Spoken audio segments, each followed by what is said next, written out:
बिस्मिल्लाहिर्रहमानिर्रहीम। अस्सलाम वालेकुम नाज़रीन, उम्मीद है आप खैर खैरियत से होंगे। आपको बहुत बहुत मुबारक हो। पाकिस्तान T20 वर्ल्ड कप से तकरीबन बाहर हो चुका है। अब आपको वो तकलीफ़ से नहीं गुजरना पड़ेगा, आप इबादात पे फ़ोकस कर सकते हैं और बिला वजह की उम्मीदें एक स्टूपिड गेम में लगाने की आपको ज़रूरत नहीं है। लेकिन क्योंकि हमें व्यूज़ चाहिए तो लिहाजा हम गेम की थोड़ी सी बात करेंगे। इंग्लैंड ने बहुत अच्छा परफॉर्म किया, जहाँ पे उन्होंने, मैं समझता हूँ कि हमें एक बड़े कम्पिटिटिव टोटल के लिए रिस्ट्रिक्ट कर लिया। अगर हमारी बैटिंग लाइनअप देखें तो साहिबज़ादा फरहान के अलावा किसी ने परफॉर्मेंस उस तरह नहीं दी। और साहिबज़ादा फरहान की परफॉर्मेंस इतनी अच्छी होने की वजह ये है कि वो डोमेस्टिक 1 डे 2 डे और 4 डे क्रिकेट बहुत रेगुलरली खेल रहे हैं। अगर आप उनका फर्स्ट क्लास क्रिकेट उठा के देखें तो वो मैचेस से भरा हुआ है, यानी कि वो सिर्फ T20 के प्लेयर नहीं है, उनके अंदर एक लॉन्ग गेम की भी स्टैमिना, बिल्ड और स्पिरिट है। आपके जितने भी बड़े सेलिब्रिटी स्टार्स थे, साइम अयूब, बाबर आजम, ये नहीं परफॉर्म कर सके। फ़खर जमान को आपने फाइनली इंक्लूड किया, लेकिन इस पोजीशन में भेजा कि बेचारे बैट बूट घुमा के वापस आ गए।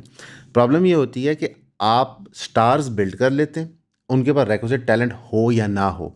ये प्रॉब्लम रियल मैड्रिड को भी आई थी जब उन्होंने एक टीम ऑफ स्टार्स बनाई थी, जिसमें David Beckham, Luis Figo, Zidane, Roberto Carlos, Ronaldo, जो R9 रोनाल्डो और कई और सैकड़ों लोग थे। तो उनका हमने सेलिब्रिटी सारे इकट्ठे कर लिए हैं, लिहाजा हम सबसे अच्छा परफॉर्म करेंगे। लेकिन सिवाय एक चैंपियंस लीग जीतने के उनकी बहुत ही बुरी परफॉर्मेंस रही थी। फिर वहाँ से उन्होंने प्रोग्राम्स डेवलप किए, होम ग्रोन टैलेंट बनाया, यंग प्लेयर्स को लेना शुरू किया और इवेंचुअली रियल मैड्रिड एक सुपर फिनॉम बना। माजी में भी था, फ्यूचर में भी बना। पाकिस्तान क्रिकेट टीम का मसला ये है कि अगर लेट से हमारी PSL की फ्रेंचाइजीज ने डिसाइड कर लिया कि साइम अयूब हमारा पोस्टर बॉय है, फिर वो फ्रेंचाइज लॉबी करती है PCB को कि जनाब इसको पुश अप दी ऑर्डर करें। अगर मिसाल के तौर पे करंट पाकिस्तान टीम कोच पहले किसी PSL टीम का कोच था, तो फिर वो अपने प्लेयर्स को उस तरह प्रमोट करता है। तो लिहाजा आपकी जो नेशनल टीम है उसके अंदर कोई भी चीज़ आपको अच्छी देखने को नहीं मिलती। शाज़ो नाज़र कोई परफॉर्म कर जाए तो कर जाए। मसलन आज शाहीन अफरीदी का कमबैक था, उन्होंने शायद अपने अगले 3 साल पूरे कर लिए हैं कि जनाब मैंने 4 विकेटें ले ली हैं, आपकी मेहरबानी सर, आप प्रीमियर फास्ट बॉलर हैं पाकिस्तान के। बहरहाल उनकी सिफारिश भी काफ़ी तगड़ी है, शाहिद अफरीदी के वो अजीज़ हैं।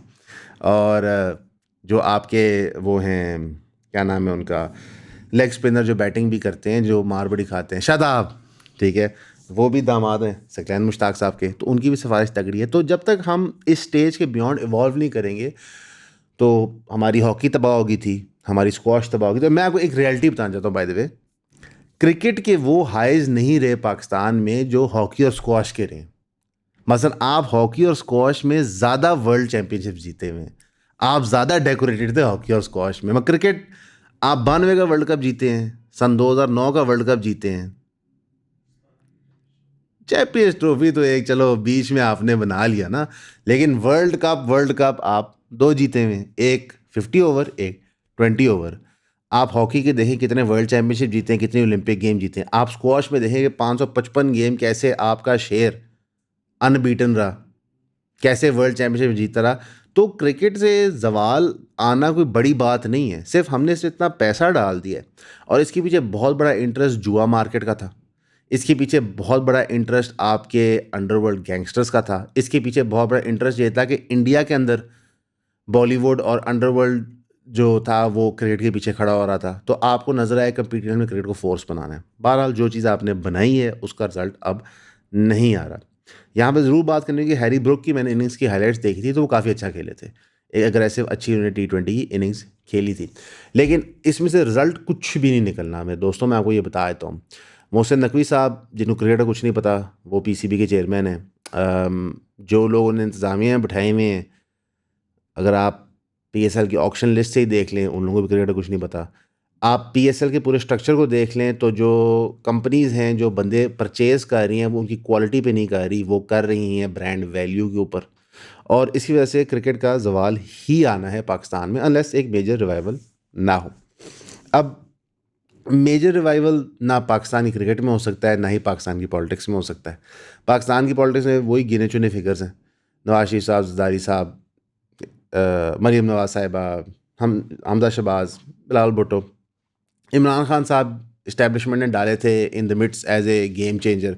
उन्होंने गेम इतनी चेंज की कि अब सारी तौबा करके उनसे बैठे हुए हैं। तौबा की ये लिमिट हो गई है कि अब पता नहीं 100 से ज़ायद दिन हो गए, 150 से ज़ायद दिन हो गए खान साहब की मुलाकात किसी से नहीं कराई जाती।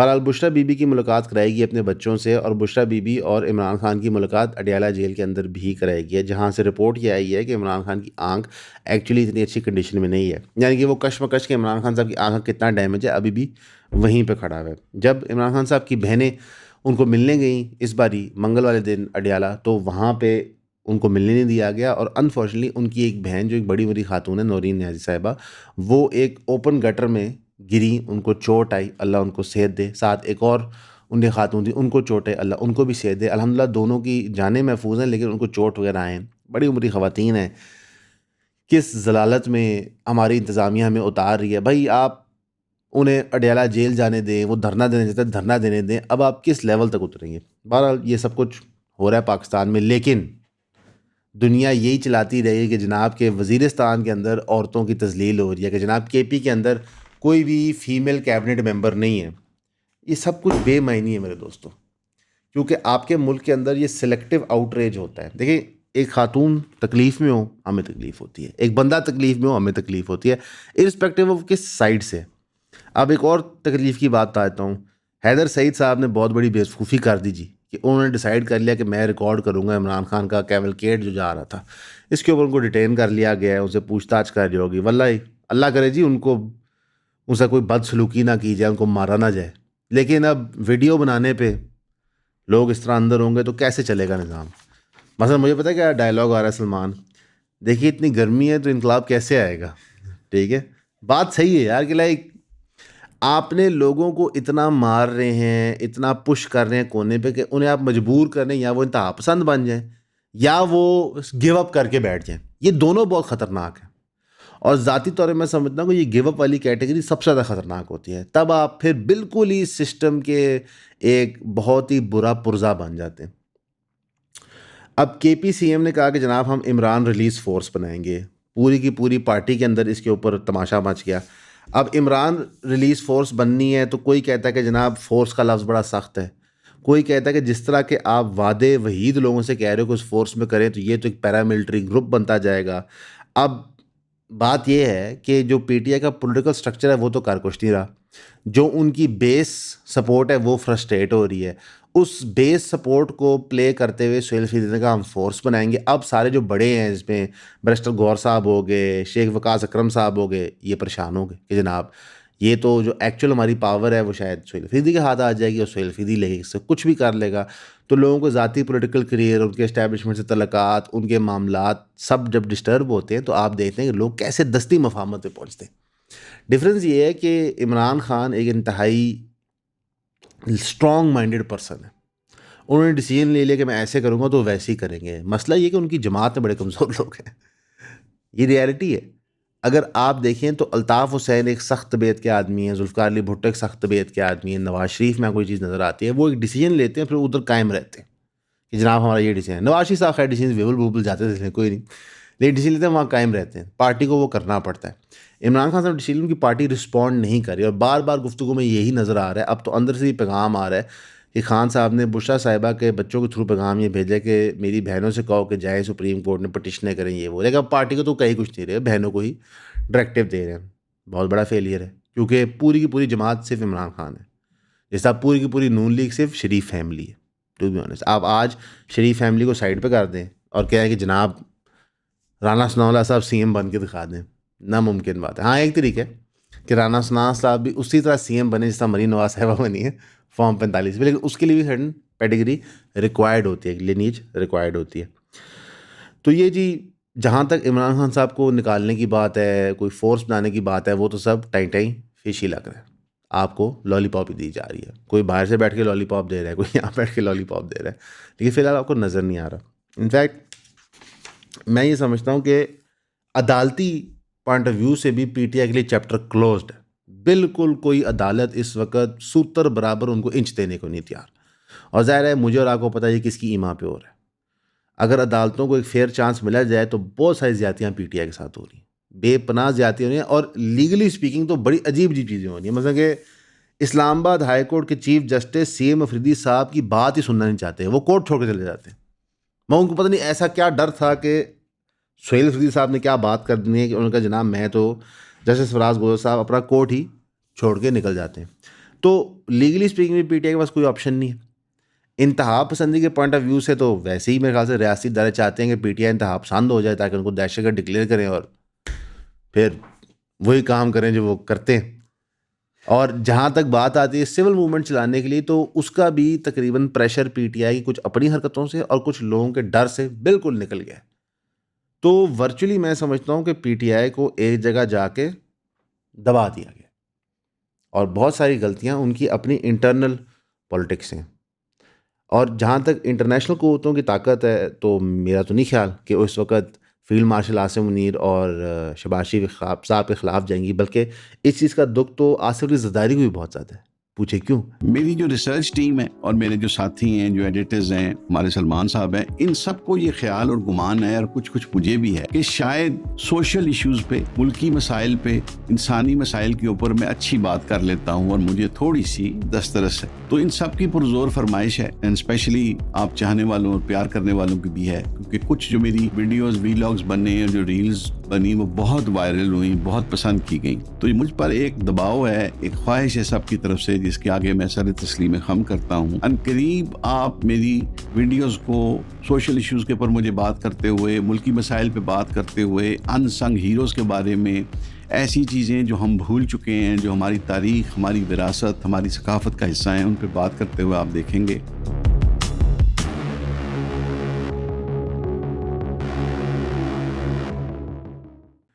क्योंकि बार बार हमें यूसुफ रज़ा गिलानी साहब ने बताया था और ये अंडरस्टैंडिंग थी कि जनाब 2.5 साल शहबाज शरीफ साहब प्राइम मिनिस्टर होंगे और 2.5 साल शायद बिलावल साहब प्राइम मिनिस्टर होंगे। ये जो ज़रदारी साहब बार बार आए कहते हैं ना, मैं अपनी ज़िंदगी में अपने बेटे को प्राइम मिनिस्टर देखना चाहता हूँ, वो बेसिकली आपको और मुझे नहीं बता रहे होते, वो रिमाइंड कर रहे होते हैं जो शायद डील हुई हुई है। अब वो होते नज़र नहीं आ रही, क्योंकि ट्रंप साहब को शहबाज शरीफ और आसिम मुनीर साहब पसंद आ गए। दूसरी सीधी बात है, आसिम मुनीर साहब और आर्मी को फ्री रेन मिल गया, उनको अब ज़रदारी साहब की उसका ज़रूरत नहीं है। और जो सब ज़रदारी को एक मास्टर मैनिपुलेटर कहते हैं ना, कि जनाब को बहुत जीनियस आदमी जिसने पूरे सिंध को कब्जा किया हुआ है, टोटल वो सिस्टम हाईजैक हो सकता है। कोई चक्कर नहीं। हमारा पूरे के पूरे जो पॉलिटिकल सिस्टम है, हमारी सियासी जमातें, इनके पास कोई डेमोक्रेटिक फोर्स नहीं है। ये बंदे नहीं इकट्ठे कर सकते, ये इलेक्शन अपने नहीं जीतते, बिल्कुल लूले लंगड़े हो चुके हैं ये। मतलब इन्होंने पूरे हथियार डाल दिए हैं एस्टैब्लिशमेंट के सामने कि जनाब जो करना है आप ही ने करना है, माई बाप हमने कुछ नहीं करना। इनफैक्ट ये एस्टैब्लिशमेंट का दुख भी है कि सारा काम हमने ही करना है, तो तुम किस लिए बैठे हुए हो? ठीक है, कि तुम भी तो कुछ करो। और मैं बताता हूँ कि वो क्या करते हैं। आप जानना चाहेंगे? मैं बताता हूँ। लाहौर में 133 स्कूल बंद कर देते हैं। अब क्यों बंद करते हैं? क्योंकि पता चलता है कि ये स्कूल्स अनसेफ हैं to be operated in Lahore. यानी कि उनमें मसाइल क्या होते हैं? उनमें मसाइल होते हैं कि जनाब स्ट्रक्चरल सर्वे होते हैं, उसमें पता चलता है कि बिल्डिंग्स डिलेपिटेटेड हैं, डेंजरस ब्लॉक्स बंद और विकेट कर जाते हैं, स्टूडेंट्स को रीलोकेट कर जाता है सेफर फैसिलिटीज़ को, बाथरूम नए बनने हैं, बाउंड्री वॉल्स बननी हैं, कई सिक्योरिटी इक़दाम हैं जो हुए हुए नहीं थे। यानी ये सिर्फ लाहौर शहर के अंदर बता रहा हूँ, 133 स्कूल सरकारी इस तरह के आइडेंटिफाई होते हैं। शहर से बाहर जाएँ तो वहाँ तो कहानी ही और है। मतलब यहाँ पे होता है कि दीवार ना हो, वहाँ पे पूरा स्कूल ही मौके पे नहीं होता। और याद रखिए, ये वो प्रोजेक्ट है जो हमें बार बार पंजाब के एजुकेशन मिनिस्टर ने कहा था कि हमारी हाई प्रायोरिटी है, हम बच्चों को तालीम देना चाहते हैं और ये उनकी तालीम का म्यार है।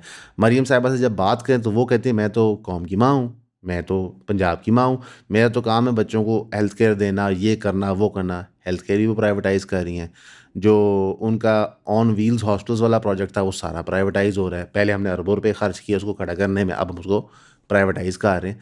तो वर्चुअली गवर्नमेंट से हो कुछ नहीं रहा। इनफैक्ट गवर्नमेंट की एस्टैब्लिशमेंट में जो आपस में तनाव होती है वो यही है। आप डकी भाई वाला केस देख लें, NCCI किसने खड़ी की? पॉलिटिकल गवर्नमेंट ने। उसको साफ किसने किया? मिलिट्री इंटेलिजेंस ने। ये डकी खुद बता रहा है।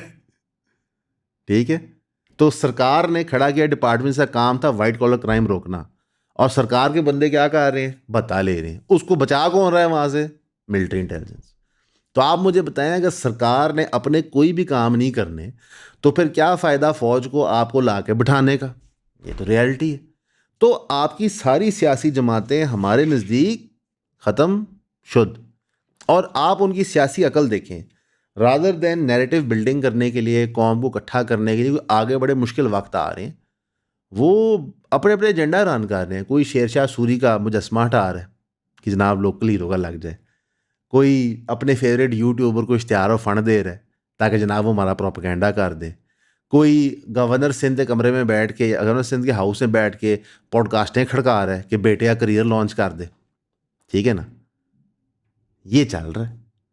अच्छा, ये लोग ये क्यों कर रहे हैं? क्योंकि इनके घरों के चूल्हे जल रहे हैं, इनको पैसा मिल रहा है। मैं और आप भूखे नंगे हैं। आप यकीन जाने, चले ये मैं आपसे पर्सनली शेयर कर लेता हूँ, कोई नहीं, अल्लाह खैर करता है। तो एकदम सलमान कैमरे मुझे सीधा हो क्यों लगा है, खैर है। हमें 3 साल से ना, आप समझिए 2 महीने ज़्यादा हो गए ये काम करते हुए। हमने जो पूरी मीडिया इंडस्ट्री स्टडी की है, इसे भी एक इंडस्ट्री की बात कर रहा हूँ, उसमें पूरी की पूरी इकॉनमी डिपेंडेंट है गवर्नमेंट ISPR के पैसों के ऊपर। कोई चैनल नहीं प्रॉफिटेबल हो सकता उनके पैसों के बगैर। हाँ, आप विदाउट प्रॉफिट काम करना चाहें आप ज़रूर कर सकते हैं, बहुत सारे लोग करते हैं, लेकिन अगर आप इससे पैसे कमाना चाहते हैं उसके बगैर नहीं हो सकता। इनफैक्ट सो मच सो कि प्राइवेट सेक्टर से पैसे लेना तो कभी डेवलप ही नहीं हुआ। पूरी की पूरी जो मार्केटिंग टीम्स हैं, स्पेशली बाय द वे मैं बात कर रहा हूँ मीडिया की न्यूज़ इंडस्ट्री वाली साइड की, अगर आप फूड इन्फ्लुएंसर हैं या डेली व्लॉगर हैं, आपका काम चल सकता है सरकार के इश्तिहार वगैरह। इसलिए जब आप सरकार के इश्तिहार लेते हैं तो आपको सोचना चाहिए, थोड़ी शर्म आनी चाहिए, आपको वैसे भी सारे इश्तिहार मिल रहे होते हैं, ठीक है। तो वो इकॉनमी चल नहीं सकती, और इससे हमें समझ आता है कैसे न्यूज़ को कंट्रोल किया जाता है, कैसे आप 3-4 साल बाद मजबूर हो जाते हैं। मैं यार ऐसे पॉडकास्टर्स को जानता हूँ जो मैं समझता हूँ प्रिंसिपल है, मैं उनसे डिसएग्री करता हूँ, लेकिन प्रिंसिपल है, लेकिन 5 साल करने के बाद वो भी बिक जाते हैं। उनकी मजबूरी बन जाती है, रोटी कहाँ से खाएं, चूल्हा कहाँ से चढ़ाएं, सलमान साहब गाड़ियाँ कैसे लें, ठीक है। तो ये मजबूरी बन जाती है। आप यकीन जाने, इस दफ्तर में कई दफ़ा सलमान बुलाता है साइड, कहता है यार चोरी ले ली पैसे, मैं कहा अच्छा जी सलमान जी ले लेने, ठीक है। नहीं, मैं आप ऑडियंस से फ्रैंकली डिस्कशन कर रहा हूँ कि मैथमेटिकली हर महीने एक जिहाद होता है पूरा, कैसे जी पैसे पूरे होने आ जाए। अल्हम्दुलिल्लाह अल्लाह पूरे कर रहा है, अल्हम्दुलिल्लाह यूट्यूब का एल्गोरिदम करके दे रहा है। इंशाल्लाह हमारा हफ्ते 2 हफ्ते तक फेसबुक भी मोनेटाइज हो जाएगा। तो पहले आपने वीडियो यूट्यूब पे देखनी है, फिर जाके फेसबुक पर देखनी है दोबारा से, आपकी मेहरबानी। तो हम सिस्टम चला रहे हैं, लेकिन उन्होंने ये पूरी मीडिया न्यूज़ इंडस्ट्री में किया है, उन्होंने ये शुगर इंडस्ट्री में किया है, उन्होंने ये आपकी फ्लावर इंडस्ट्री में किया है, यानी कि जो आटा की इंडस्ट्री होती है, उन्होंने आपकी ये टेक्सटाइल मिल्स की इंडस्ट्री में किया, उन्होंने ये बैंकिंग में किया। आप जिस इंडस्ट्री को हाथ लगाएंगे ना, वहाँ पे उन्होंने अपने मनपसंद लोग बिठाए हुए, जिनके साथ मिल के वो कारोबार धंधा करते हैं, उनको रिलीफ देते हैं और आपको और मुझे लूटते हैं। कैसे चलेगा ये निज़ाम यार? मतलब कि लोग कहते हैं कि जनाब मिलिट्री इस्टेब्लिशमेंट पैसे लूटती है, बिल्कुल लूटती है, मैं आपके साथ हूँ, लेकिन उसी स्पीड पे हमारी सिविलियन ब्यूरोक्रेसी, सिविलियन गवर्नमेंट भी पैसे लूट रही है, यानी कि सारे लूट ही रहे हैं, तो मैं और आप कहाँ जाएंगे? ये एक हार्श रियलिटी है। और इंटरनेशनली क्या हो रहा है जिसके लिए हम, आप यकीन करें, हमें समझ नहीं आती कि हम कैसे आप घरों में घुस के आपको बताएंगे जागो। मोदी साहब जाके मिलते हैं इजराइल को US टेंशंस के दौरान। क्यों मिलते हैं? मसलन इधर US और ईरान बिल्कुल आप सोचो जंग की पीक पे खड़ा है, पीछे से इसराइल ही आग लगा रहा है, ठीक है। मोदी साहब जाके वहाँ मिलते हैं, पूछे क्यों? कि जनाब जब हम ईरान में इंस्टेबिलिटी क्रिएट करेंगे तो लिहाजा हम इंडिया शरारतें पाकिस्तान में भी करेंगे, तो इस वक्त तो बिल्कुल रेड अलर्ट पे होना चाहिए हमें। और मैं इतना एक अफसोसनाक वाक़या हुआ है भक्कर चेक पोस्ट पे, जो KP से ब्रिज आता है पंजाब को, वहाँ पे एक दहशतगर्द ने हमला किया, सुसाइड बॉम्ब, और हमारे सिपाही शहीद हो गए पुलिस के वहाँ पे, अल्लाह उनको जन्नतुल फिरदौस में आला मकाम अता फरमाए इंशाल्लाह। तो बार बार हम कहते हैं कि ये फितनतुल हिंदुस्तान है, फितनतुल हिंदुस्तान है या फितनतुल ख्वारिज है, यही 2 नाम हमें सुनने को मिलते हैं। भाई अगर वो फितनतुल हिंदुस्तान है तो हिंदुस्तान में भी हमला करें। देखें ना, उन्होंने इतना बड़ा ऑपरेशन सिंदूर किया, अल्हम्दुलिल्लाह हमने उनको मुंह तोड़ जवाब दिया, लेकिन हमारे लोग शहीद नहीं हुए इसके अंदर। और हमें बताया जाता है कि शहबाज साहब की इंटरनेशनल मकबूलियत बहुत ज़्यादा हो गई है। ये कौन सी मकबूलियत है कि यहाँ पर दहशत गर्दी हो जा रही है और कोई दुनिया का मुल्क हमारी मदद करने को नहीं तैयार। हमारे तलाल चौधरी साहब कहते हैं कि जनाब ये जो दहशत गर्दी की हम जंग लड़ रहे हैं, हम दुनिया के लिए लड़ रहे हैं, और सर दुनिया आपको घास नहीं डाल रही। इतने 2-3 खौफनाक वक़ूए हुए हैं पिछले 2-3 महीनों के अंदर दहशत गर्दी के, मासवा है कोई जुमले के, कोई सेंटेंस है, किसी ने चूं भी नहीं की। क्यों? क्योंकि आप समझिए इसराइल ने और अमेरिका ने एक तरफ मिडिल ईस्ट से डिस्टेबलाइज करते करते ईरान पहुंच गए, अगली साड़ी ही वारी है, तुसी मनो या ना मनो। आप सेकुलर हो, आप मिलिट्री इस्टेब्लिशमेंट के हो, आप जो मर्जी हो, सबको नज़र आ रहा है, राइटिंग ऑन दी वॉल, कि इसराइल का जो प्लान था अमेरिका के साथ मिल के कि जनाब हमने कहाँ तक डील वहाँ तक पहुँच गया। मोदी भी उसमें शामिल है और मोदी को नज़र आ गया अपनी सरकार बचाने के लिए। घर पे तो वो परफॉर्मेंस कर नहीं पा रहा, इंडिया के हालात बुरे से बुरे हो रहे हैं, तो कम से कम इंटरनेशनल स्टेज पे ये हरकत तो वो कर ले। अब ईरान की गवर्नमेंट बार बार आए कह रही है कि जनाब हम कोई मिसाइल प्रोग्राम नहीं ले रहे, क्योंकि इसराइल ने ये नया रेटरिक शुरू किया हुआ था कि जनाब ईरान जो है वो एंटी शिप मिसाइल चाइना से ले रहा है, लिहाजा जंग होगी जंग होगी जंग होगी। ये वही हरकत है जो उन्होंने सद्दाम के साथ की, वही हरकत है जो उन्होंने अफगानिस्तान में की, वही हरकत है जो उन्होंने लिबिया में की, यमन में की, सीरिया में की। तो बिल्कुल आप समझें कि जो सूरत इंटरनेशनली बनी हुई है बहुत ज़्यादा खौफनाक है। अब जो बातें ट्रंप ने की अपने state of the union address में, जो बड़ा खिताब होता है, उसने 1 घंटे बाद ईरान की बात की और उसने बार बार कहा कि एक बॉम्ब है ईरान का जो उन्होंने रखा हुआ है और मिलिट्री एक्शन अर्जेंट है और वो चीज़ें अचीव करना चाहता है उस मिलिट्री एक्शन से। उसने कहा कि जो डेमोक्रेट्स हैं वो पागल हैं, वो मुल्क को तबाह करना चाह रहे हैं। उन्होंने कहा कि हमारी पॉलिसीज़ में कुछ शिफ्ट आई हैं रिगार्डिंग चाइना पैनामा कनाल ग्रीनलैंड। चाइना इस साल भी कोई मेजर पॉलिसी मेंशन नहीं किया गया, यानी कि ट्रंप बहुत सेफ प्ले कर रहे हैं। वो चाइना को एंटेगनाइज नहीं कर रहे, वो रशिया को एंटेगनाइज नहीं कर रहे, वो इसराइल के साथ मिलकर अपना मिडिल ईस्ट एजेंडा और लैटिन अमेरिका का एजेंडा फुलफिल कर रहे हैं। आप लैटिन अमेरिका एजेंडा भी देख लें तो वहाँ भी जो इसराइल की इन्वॉल्वमेंट है वो भी नजर आती है। इंशाल्लाह उस पर भी हम सीरीज़ बना रहे हैं। मिडिल ईस्ट के अंदर आपको साफ नज़र आ रहा है कि यार शायद अल्लाह ना करे, मैं तो रोज़ दुआ करता हूँ ये चीज़ ना हो, इसराइल कन्विंस कर ले अमेरिका को कि ईरान में कोई ना कोई रिजीम चेंज या हमला टाइप चीज़ हो। इसके जो कॉन्सिक्वेंसेज होंगे वो आप सबके सामने। तो ओवरऑल अगर हम पोजीशन देखें तो हमारी सियासी कैडर ख़त्म हो चुकी है, कोई चक्कर नहीं। जो सबसे मकबूल लीडर है उसकी जमात फारग है, कोई चक्कर नहीं, वो कोई मोबिलाइजेशन नहीं कर रहे। आपकी बेसिक सर्विसेज की कोई फैसिलिटी अवेलेबल नहीं है सिविलियन गवर्नमेंट के। अब मैं आपको पंजाब की मिसाल की नहीं देखो, सबसे डेवलप्ड प्रोविंस होता है। अभी तो हम छोटे प्रोविंसेस में गए ही नहीं ना, सबसे डेवलप्ड क्या आपको बता रहा हूँ, उसकी कैपिटल सिटी में 133 स्कूल इस वक्त ज़ेर इस्तेमाल हो ही नहीं सकते। और आप लोग किस मुद्दे में फंसाया जाता है कि डॉक्टर नबिया की तलाक होगी या नहीं होगी, आपको इस मुद्दे में फंसाया जाता है कि जनाब वो मिसोजिनिस्ट है या नहीं है, आपको इस मुद्दे में फंसाया जाता है कि जो आपके लफ्ज़ों का चुनाव था वो ठीक नहीं था। और भाई जब कुछ बचेगा नहीं तो लफ्ज़ों का चुनाव हम आपस में खेल लेंगे। हमें असल में इंटरनेट की वजह से वो बहसें करना शुरू कर दी हैं जो फर्स्ट वर्ल्ड कंट्रीज़ आपस में करती हैं। और पहले फर्स्ट वर्ल्ड कंट्री बन तो जाओ ना। मतलब यहाँ पे हमें कहा जाता है कि हमें सारे राइट्स भी चाहिए, सारे पैसे भी चाहिए और करना भी हमने कुछ नहीं। ठीक है, ऐसे तो नहीं होता। बाकी हमारे लिए दुआ कीजिएगा, हम आपके लिए भी करेंगे। हमेशा की तरह आपका सुनने का शुक्रिया।